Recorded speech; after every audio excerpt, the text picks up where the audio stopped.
প্রিয় দর্শক, আজকে চলে এসেছি হলুদের রাজ্যে। আপনারা দেখতে পাচ্ছেন এ যেন গ্রাম বাংলার এক নববধূ হলুদের শাড়ি পরে তার আঁচলটা বিছিয়ে রেখেছে।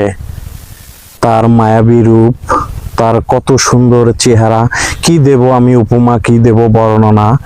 আসলে এই সৌন্দর্যের বর্ণনা দিতে গেলে হয়তো কলমের কালি ফুরিয়ে যাবে, কাগজ ফুরিয়ে যাবে, কিন্তু এই চলন বিলের এই সৌন্দর্য বর্ণনা শেষ করা যাবে না। কি দারুণ দৃশ্য! এই দৃশ্যটি দেখে আমার অনেক ভালো লাগলো। আমি এই প্রকৃতির চিত্র দেখে, আমি প্রকৃতির রূপ দেখে আমি যেন তার প্রেমে পড়ে যাচ্ছি। দারুণ দৃশ্য দেখুন, চতুর্দিকে হলুদ পাখি যেন উড়ে বেড়াচ্ছে, মৌমাছির ভিন ভিন শব্দ আর পাখির কিচির মিচির মুখর হয়ে উঠেছে এই চলন বিল। কি দারুণ দৃশ্য দেখুন। ভিডিওটি ভালো লাগলে অবশ্যই আমার পৃষ্ঠে